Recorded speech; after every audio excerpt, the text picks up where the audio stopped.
Hi, this is Michael Hicks. I just wanted to take you through how we're doing the song Come Lord Jesus for our Christmas program.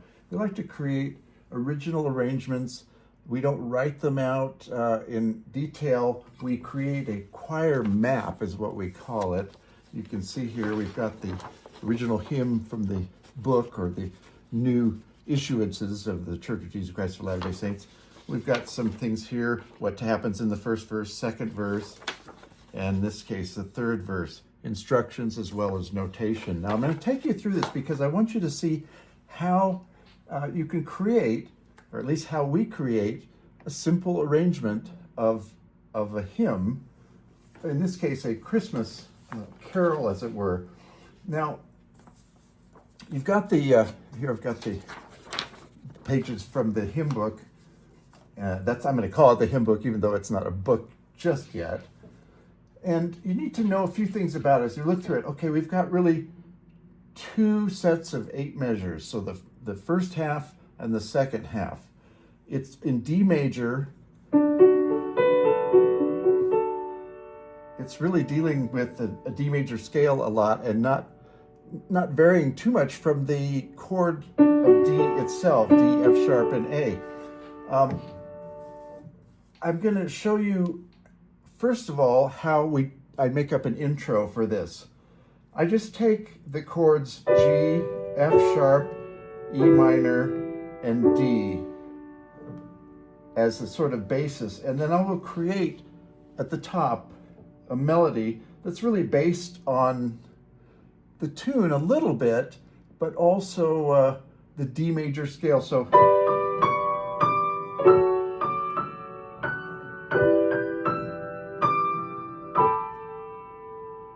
now I've just descended there, and then just this,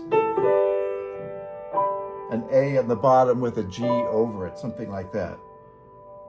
And then, having played those 4 measures, we have a woman soloist or the soprano section, you can choose, sing the melody. Now you got to know the melody for this song. You've got to learn it right off the bat. I'm going to play it real fast here.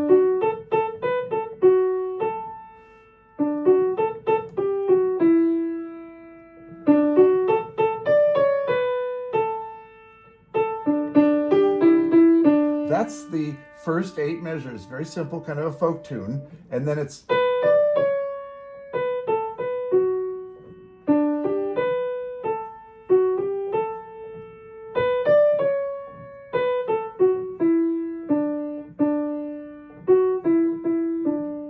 so there's sort of a questioning in the first 8 measures and then a kind of an answer in the second 8 measures of this. So, first verse, here's all that I'm doing. The women are singing the melody there, and underneath it in the piano, I'm just doing a descending scale that ends up on an E and then goes up to the A above that. Now watch how this happens.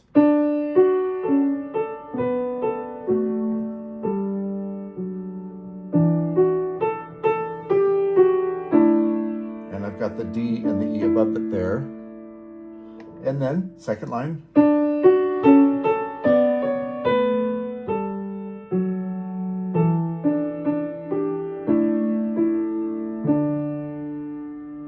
That's it.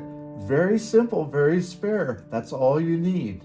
It draws the listeners in, and it's quite a pretty thing. Now, the second half, I would play it as written, basically. I kind of mess with the piano part a little bit, and I'll show you one thing about that in a moment. But I'm playing the women's parts here. Whoa, sorry.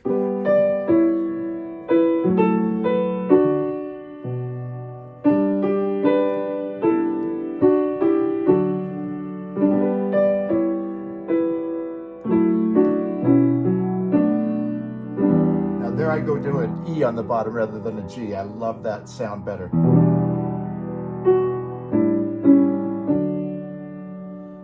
That's the first verse.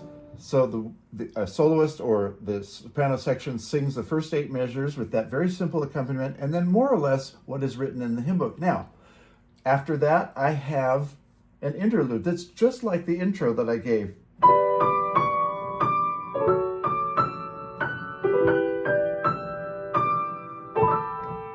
Something like that.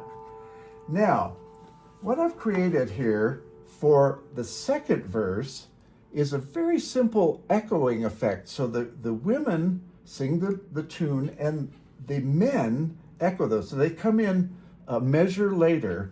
Now, this is what it looks like here. And I'll post these scores online on the details of the video. So the women sing their part.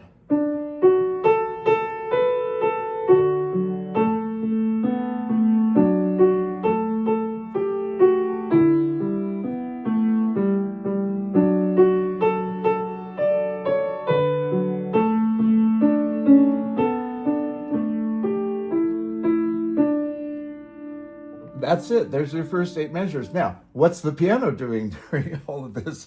Because it's a lovely thing to have this imitating echo effect happening there. And in the piano, all I do is I have D major here, and that's D, F sharp, and A in the left hand, F sharp, A, D in the right hand. I add to it a B here and an E here in the middle, so it's a richer sound. It's a added 6th and added 9th, technically, chord. It's just this, and so I'm just playing it like a sort of an auto harp underneath. So,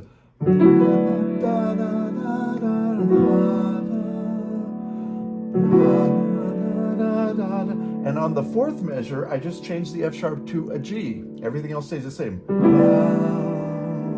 then back.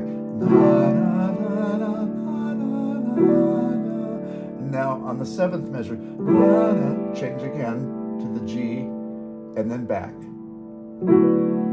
Now you can sort of gussy this up a little bit, have that as your basis by just going that and then just going up an octave higher, something like that, or varying the notes a little bit. Don't vary them too much, but. And another way you might do it, and this is kind of interesting, I think, to do it as though it's sort of a rippling aquatic effect. So.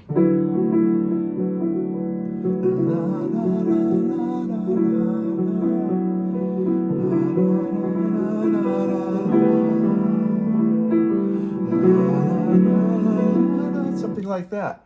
You can play around with it, but this imitative thing, the men imitating the women, works out really well with a subtle change, as you'll see in this against the women.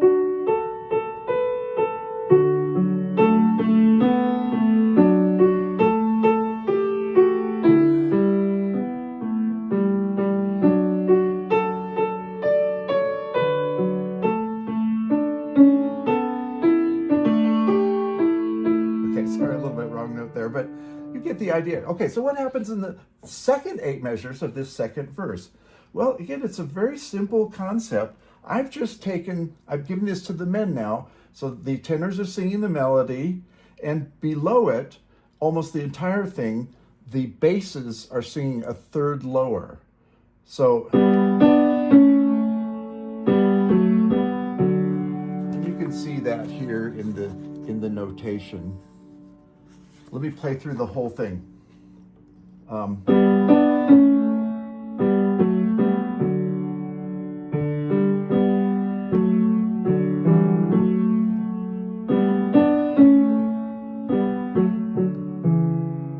then they go into unison.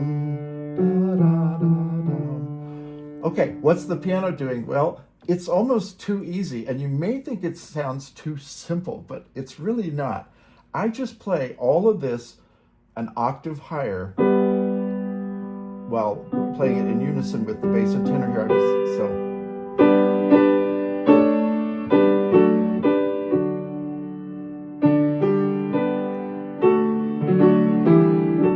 Now notice I've got some pedal in there, I'm getting some legato in there, I'm adding in a couple of extra diatonic notes, that is notes within the diatonic scale, that is the D major scale there. And then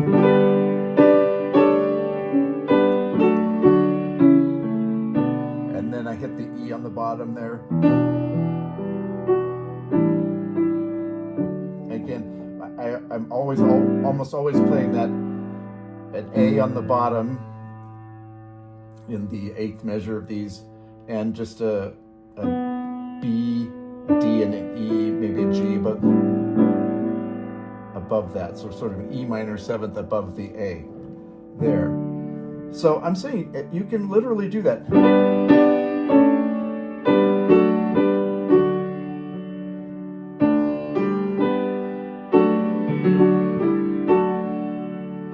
Adding in a G there.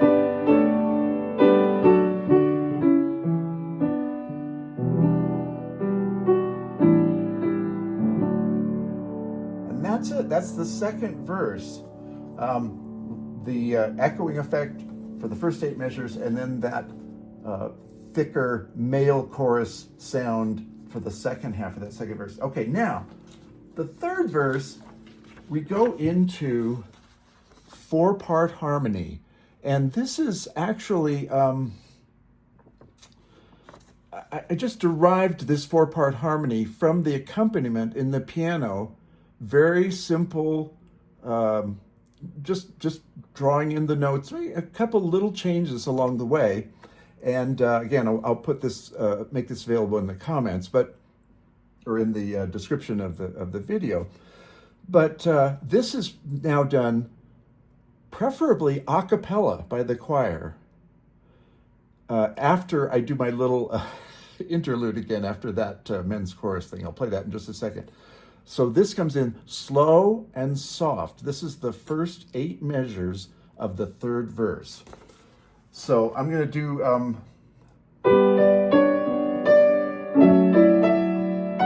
now I'm going up 1 note higher.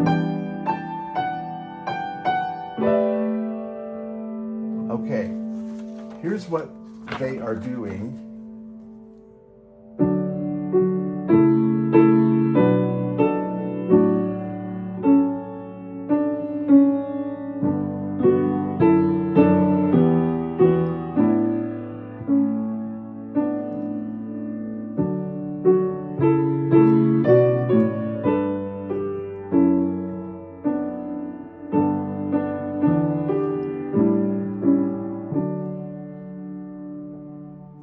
That's the 8 measures. And boy, it's so beautiful when the choir just blossoms out into this 4-part harmony. No accompaniment if that's possible, but very soft, just supporting those voices in unison as I was doing there. So you're playing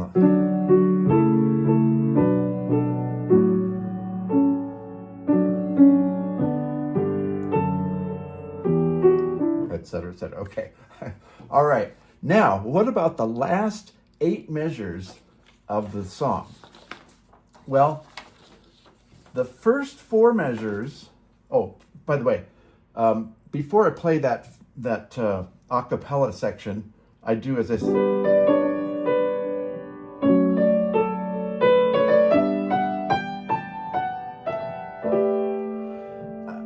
notice that I'm playing the top part a little differently that time, because it's nice to have 1 note higher than I've done before, instead of having... I go back to Schoenberg's idea, 1 highest note per piece. Okay, so if you can reach up to that A at the top, that's a nice thing. Anyway, I'm sorry for the sidebar there on that. Okay, so what happens in the third verse? This is interesting because I'm just playing the melody in octaves, and the choir is singing in octaves, and I'm also hammering this D at the same time, so it goes...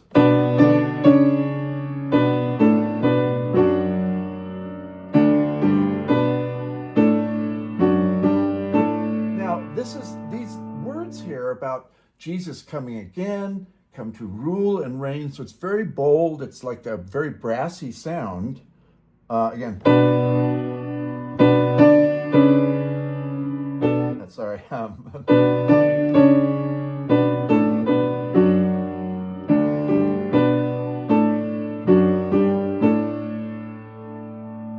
then you have this very subdued, quiet echoing, in effect, by the women, just singing those last 4 bars in harmony, just the women.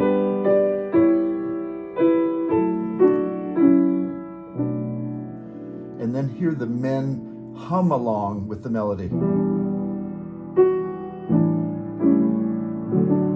And then I would just conclude by just literally going up.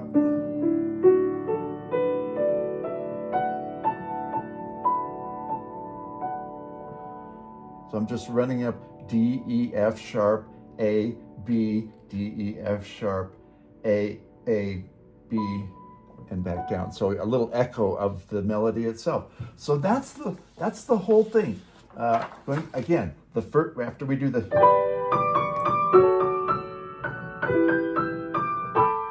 then the, etc. And then that second verse is the,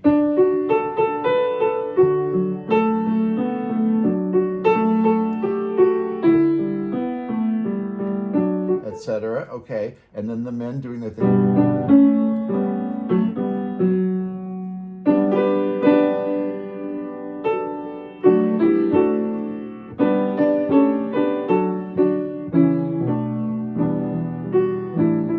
And then the again interludes between all these verses. So.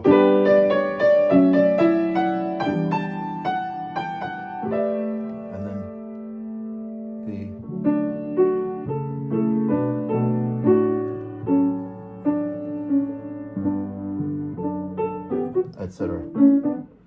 And then the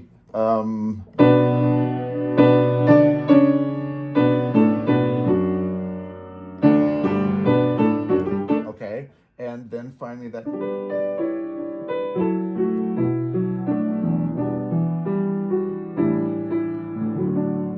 There's your whole arrangement. Now, what I like about this is we considered the song 8 measures at a time, sometimes 4 measures for interludes or for halves of each verse.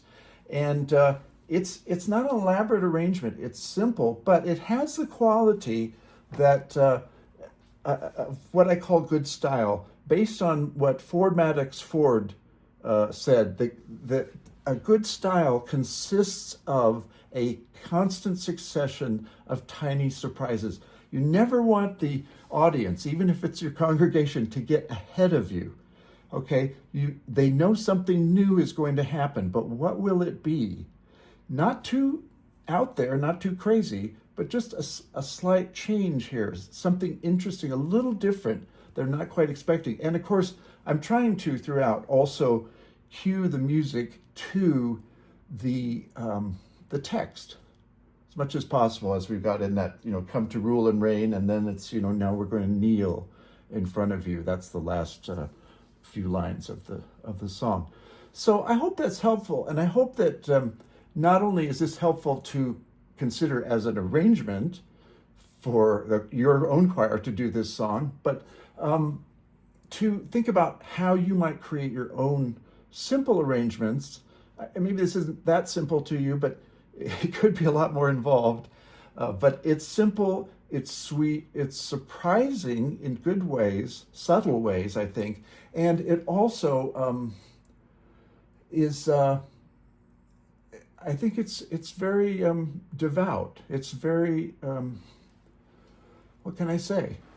It's very introspective and true to the music, true to the spirit of the sacrament meeting, certainly, and certainly true to the Christmas season. Okay, I hope that's been useful to you. It's a little long-winded maybe, but all the best to you in working with creating your own simple arrangements. And again, we don't write them all out. I just, I'm working at the piano, I'm doing my best at the piano, but we go from this, the basic sheet music, and then we create what we call the choir map. Tell them, here's what you do in each case all along the way. And that's what you teach them in the rehearsals. So I'll say hi. And after all of this parading and pantomime of my hands here, I hope that's useful. As I say, love you all and have a great Christmas.